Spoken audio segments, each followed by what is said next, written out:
मित्रों, आज हम आपको नवरात्रि की एक पावन कथा सुनाने जा रहे हैं जो न केवल भक्ति और श्रद्धा का महत्व बताती है बल्कि हमें यह भी सिखाती है कि किन लोगों से हमें सतर्क रहना चाहिए। आप सभी का स्वागत है आपके YouTube चैनल संगीता कुरिल में। एक बार की बात थी, राजा विक्रमादित्य अपने राज्य में न्यायशील और धर्मप्रिय राजा के रूप में विख्यात थे। उनका राज्य सुख, समृद्धि और शांति से परिपूर्ण था।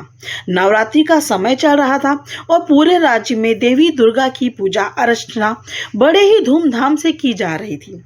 राजा विक्रमादित्य की पत्नी महारानी सुशीलावती भी देवी दुर्गा को अनन्य भक्त थी।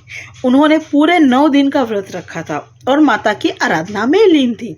इस दौरान राजा को एक आवश्यक राज्य कार्य के लिए दूसरे राज्य में जाना था।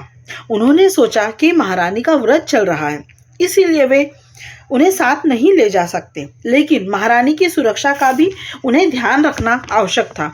राजा विक्रमादित्य ने अपने मंत्रियों से परामर्श किया कि किसके पास महारानी को छोड़कर जाएं ताकि वे सुरक्षित रहें। तभी एक बुजुर्ग मंत्री ने कहा, हे महाराज, जब आप दूर जा रहे हैं तो ध्यान रखें कि कुछ ऐसे लोग हैं जिनके पास आप महारानी को भूल कर भी नहीं छोड़ सकते। राजा ने उत्सुकतावश पूछा, वे कौन लोग हैं? मंत्री ने उत्तर दिया, पहला व्यक्ति है धन का लोभी। धन का लोभी व्यक्ति कभी भी अपने स्वार्थ के लिए किसी भी हद तक जा सकता है। यदि उसकी दृष्टि आपके धन या किसी अन्य लाभ पर हो तो वो आपको धोखा दे सकता है। दूसरा व्यक्ति है कामुक। कामुक व्यक्ति स्त्रियों के प्रति अत्यधिक आकर्षित होता है और अपनी इच्छाओं से नियंत्रित नहीं कर पाता। ऐसे व्यक्तियों के पास स्त्रियों को छोड़ना बड़ा ही संकट खड़ा कर सकता है।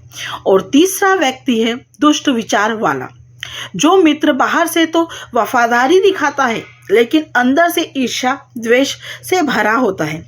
वो आपकी स्त्री के साथ कभी भी विश्वासघात कर सकता है। मंत्री की बात सुनकर राजा विक्रमादित्य चिंतित हो गए। उन्होंने सोचा, अगर वे इन 3 प्रकार के लोगों से सावधानी नहीं रखेंगे तो उनका परिवार और राज्य संकट में पड़ सकता है।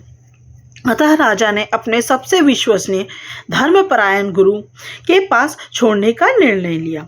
गुरु महाराज ने महारानी को व्रत का महत्व समझाया और कहा, नवरात्रि का व्रत नारी शक्ति और उसकी गरिमा का प्रतीक है। इस व्रत के दौरान माता दुर्गा की आराधना करते हैं हुए नारी को अपने आत्मबल और आत्मसम्मान का स्मरण करना चाहिए। महारानी ने नवरात्रि का व्रत विधि पूर्वक पूरा किया।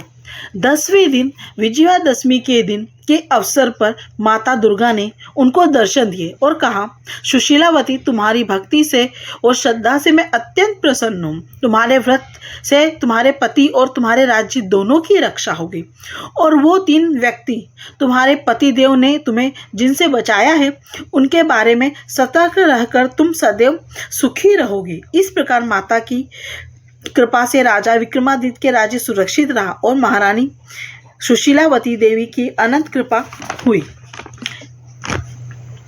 इस कथा से हमें यह सीख मिलती है कि देवी दुर्गा की आराधना से जीवन सुख, शांति और समृद्धि आती है, लेकिन साथ ही हमें उन लोगों से भी सतर्क रहना चाहिए जो हमारे जीवन में संकट खड़ा कर सकते हैं।